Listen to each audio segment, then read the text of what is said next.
Hai sobat pecinta kisah-kisah misteri. Jumpa lagi dengan saya Markudio, kurator dari podcast Malam Jumat Kliwon.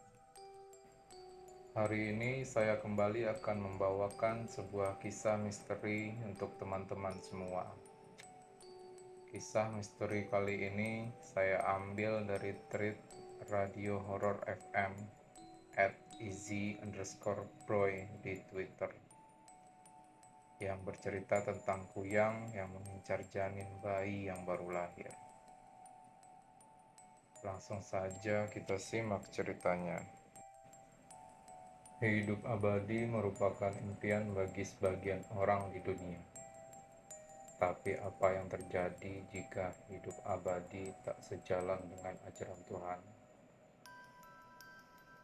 Kuyang, a horror story.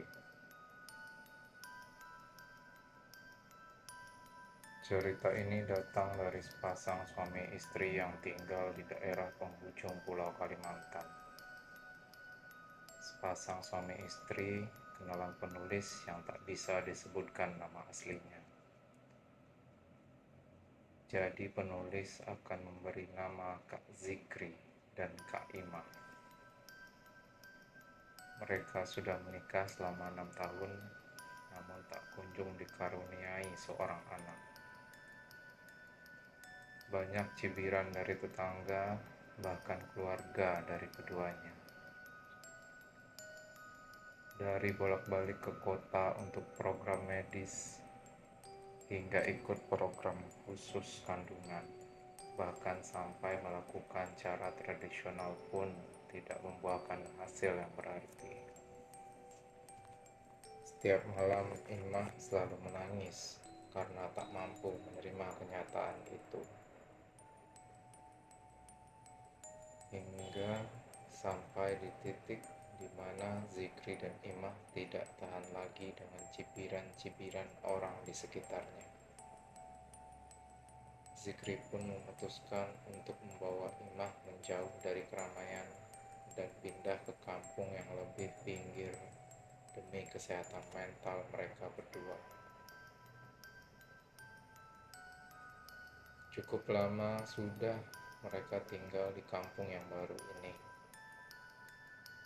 dikelilingi tetangga yang ramah dan tidak mencibir tentang kehidupan rumah tangga mereka.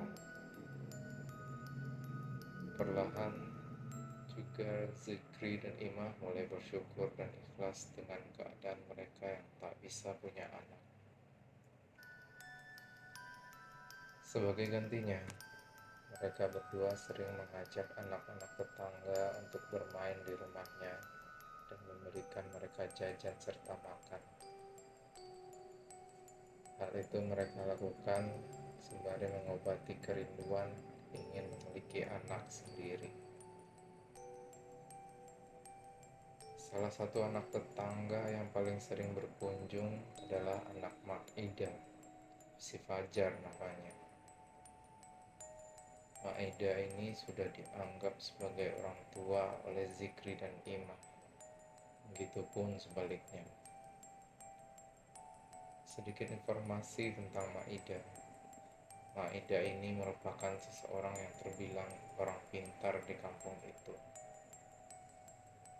Mak Ida dikenal rajin beribadah. Mak Ida sebenarnya juga mempunyai suami, namun sudah meninggal karena kecelakaan saat bekerja di sebuah kapal.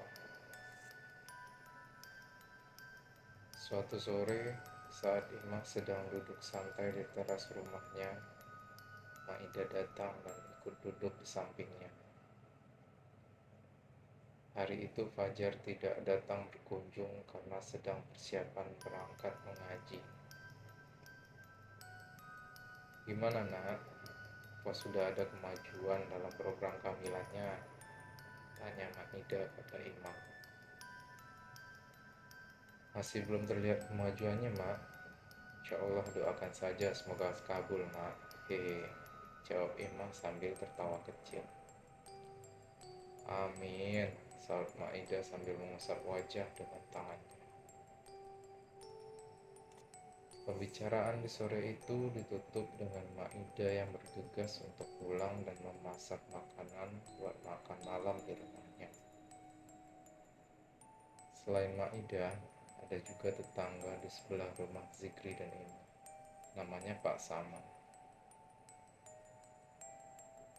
Pak Saman ini memang tidak julid, tapi ia mempunyai sifat pemarah yang lumayan parah.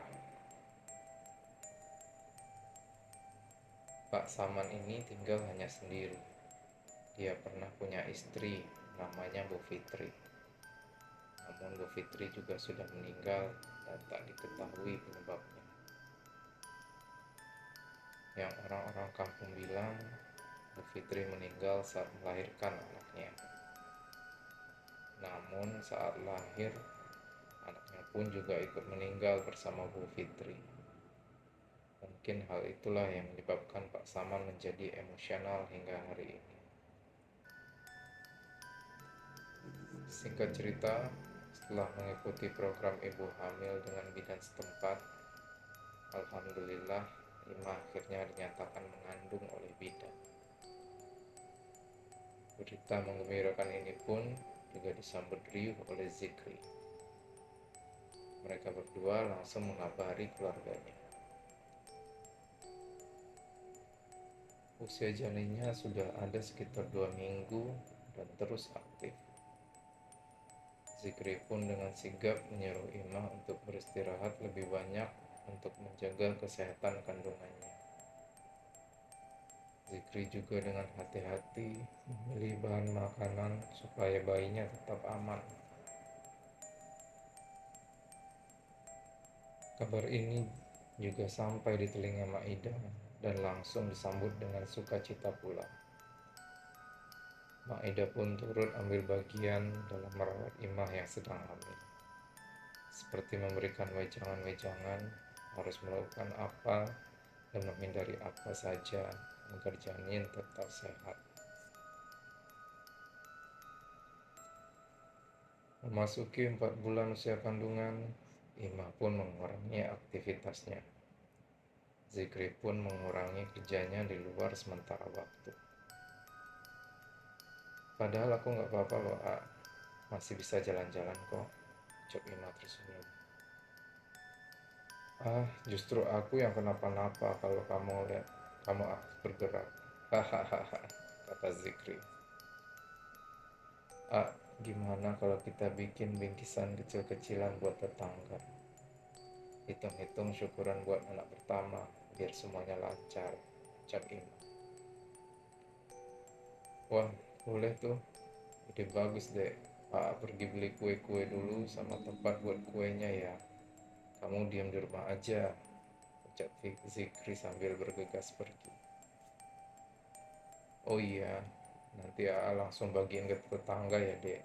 Soalnya besok AA mau pergi ke tempatnya Mang Iwan buat balikin bor yang AA pinjam, ucap Zikri sambil kepalanya menyembul dari balik pintu.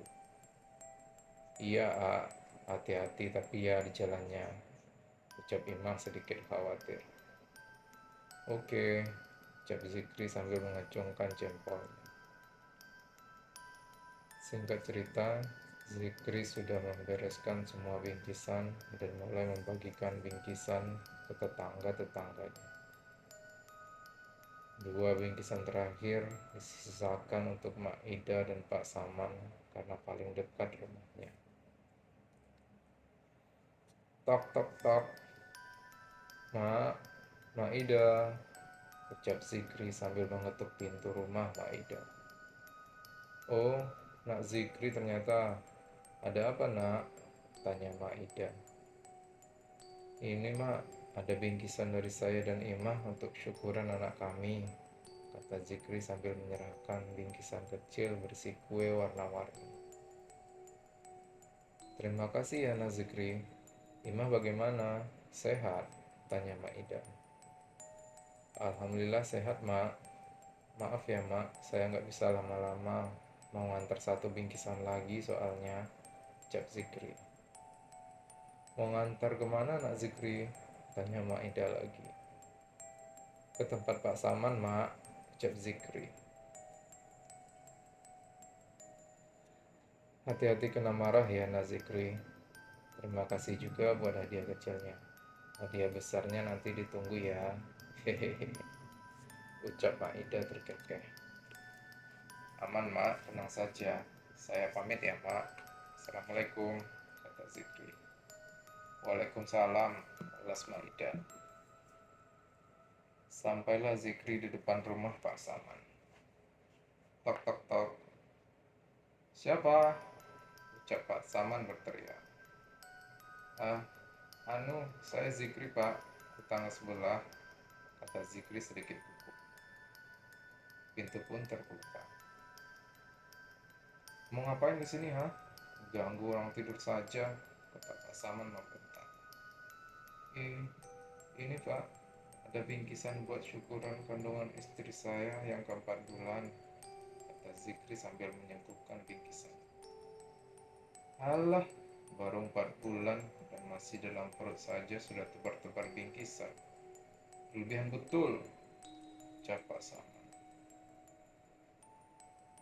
Tersulut emosinya, Zikri pun membanting bingkisan itu dan berkata, saya punya masalah apa dengan Bapak? Sampai Bapak tega bilang hal seperti itu. Pak Saman terdiam sebentar. Sudah, pergi sana, ucap Pak Saman sambil membanting pintu. Dasar orang gila, gumam Zikri lalu bertugas meninggalkan rumah Pak Saman. Tak terasa waktu berlalu cepat dan usia kandungan Imah memasuki 9 bulan. Zikri semakin aktif untuk menjaga Imah yang hanya bisa berbaring di ranjang.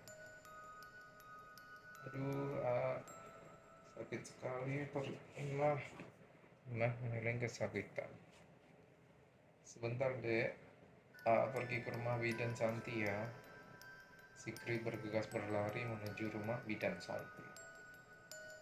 Tak lama, Maida datang dengan keadaan panik dan langsung duduk di sebelah ranjang Imah.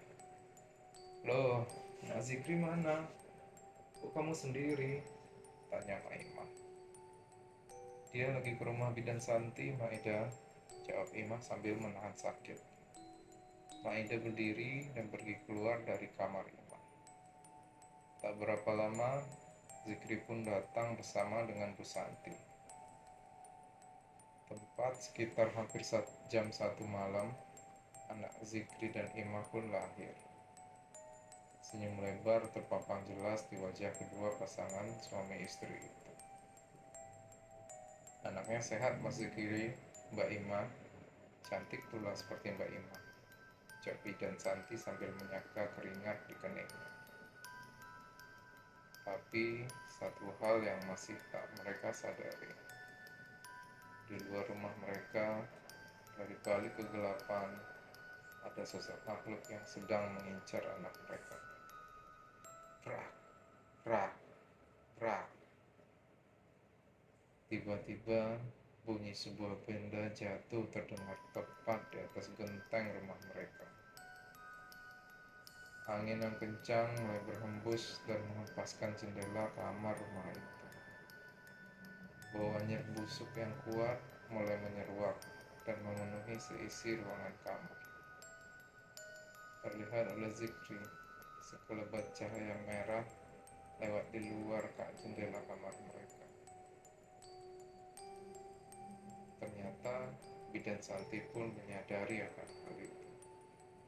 Mas, Mbak, kita harus cepat potong ari-ari. Bidan Santi sembari mencari gunting. Memangnya ada apa Bu Santi? Tanya Zikri. Buyang, ucap bidan Santi sembari melirik Zikri. Mendengar satu kata itu, Zikri menjadi panik sejadi-jadinya. Sementara Imah sedang dalam kondisi tidur pasca melahirkan. Hihihihi. Suara tawa lirih terdengar dari balik jendela kamar mereka. Zikri dan bidan Santi tertegun sejenak. Tak butuh waktu lama, sosok kepala dan seonggok organ muncul dari balik jendela. Manis, anak cantik baunya manis. Sosok itu menyeringai. Rambutnya acak-acakan, matanya merah melotot, dan 2 taring di giginya, serta lidah panjang yang mengulur dari mulut. Dan yang paling mengejutkan, Bidan Santi dan Zikri ialah sosok yang itu merupakan sosok yang mereka kenal taat dan rajin beribadah. Yang itu ternyata Maida. Maida, kenapa Maida ngelakuin ini? Sadar Maida, ucap Zikri. Hehehehehehe. Sudah kubilang akan kutunggu hadiah besarnya Zikri. Hihihihihihi. Kepala itu terkekeh dan menyeringai lebar. Sesaat sebelum Maida ingin maju mengambil anak Zikri dan Imah yang baru lahir, muncul Pak Saman berlari dan menghadang Maida berbekal dengan bawang dan wajuk, sendok pengambil nasi. Hanya sampai hari ini saja hidupmu iblis, teriak Pak Saman. Sekali ayunan wancuh yang terbuat dari kayu, kepala Maida terjatuh ke lantai. Bajingan kamu Saman. Maida menggeram hebat. Sudah lama aku nantikan hari ini, Ida. Di mana akhirnya orang-orang mempercayai pekerjaanku. Cepat Saman lantang. Beberapa warga pun langsung merangsek masuk ke dalam rumah Zikri dan Imam. Rupanya warga sudah mendapatkan peringatan dari Pak Saman. Nak Zikri, sekarang kamu ikut saya ke rumahnya Maida, ucap Pak Saman sambil menarik tangan Zikri. Pak Saman dan Zikri bergegas ke rumah Maida.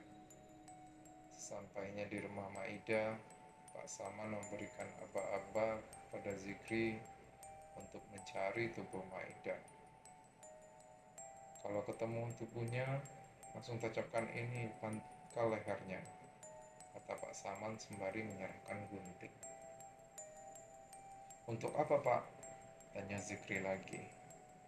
Jangan banyak tanya, pokoknya lakuin aja apa yang saya suruh, perintah Pak Saman. Mereka berdua langsung berpencar mencari tubuh Maida di seluruh rumahnya.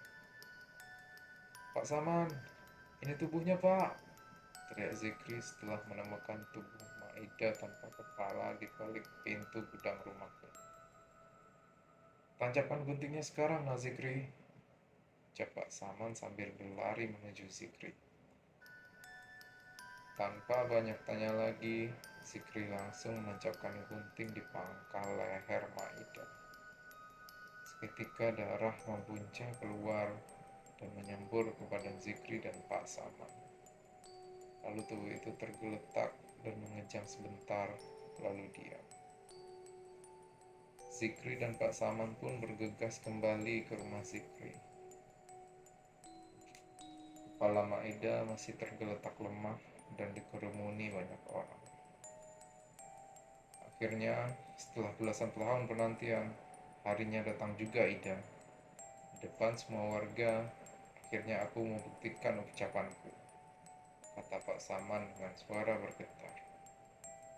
Kurang ajar kau Saman, beraninya kau menghalangi semua rencanaku, ucap Maida geram.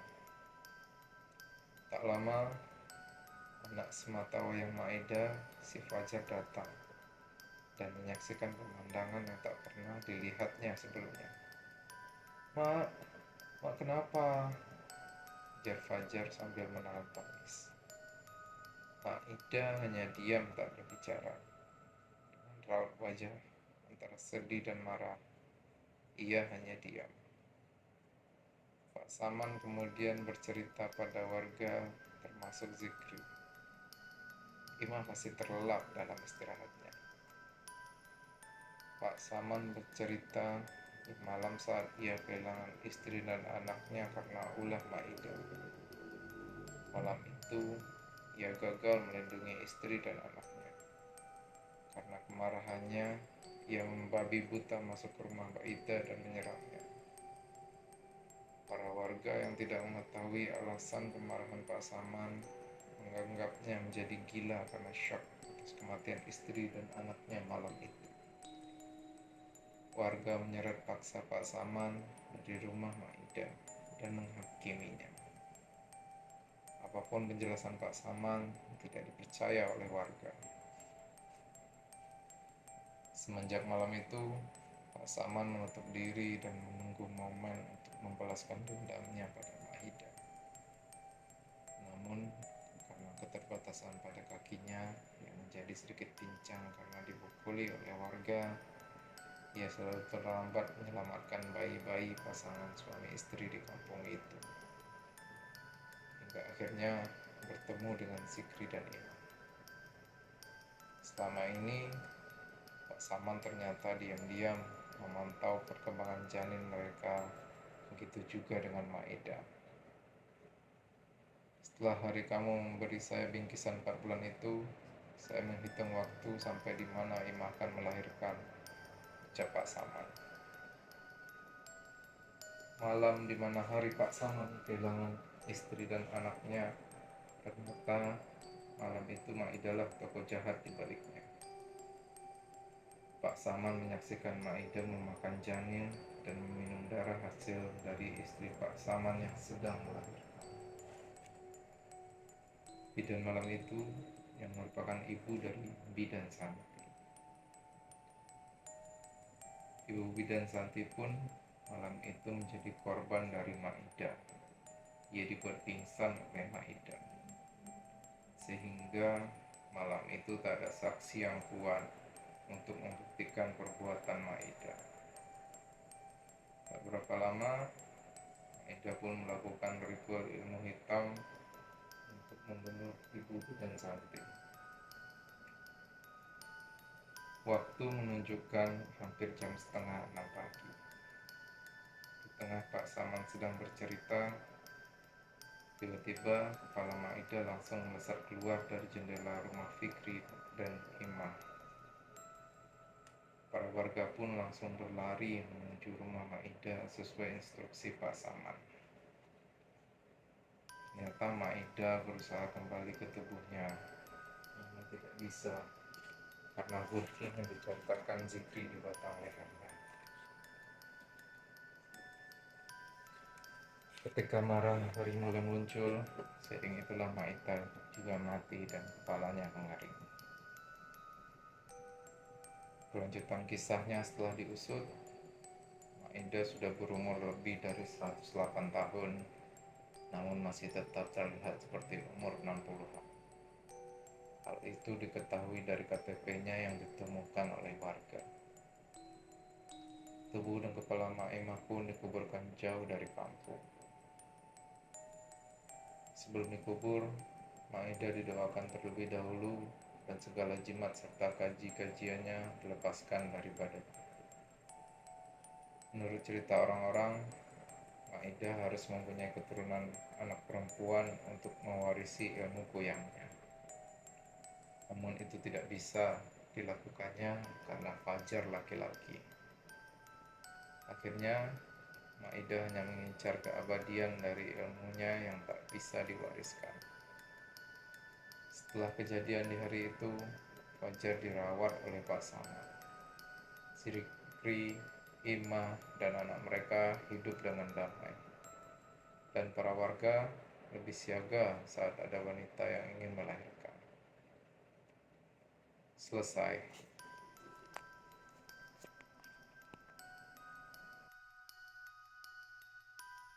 Maaf kalau podcastnya belum sempurna. Mudah-mudahan podcast selanjutnya bisa lebih baik daripada yang sekarang. Terima kasih kepada teman-teman yang telah setia mendengarkan podcast saya. Semoga bisa terhibur. Terima kasih.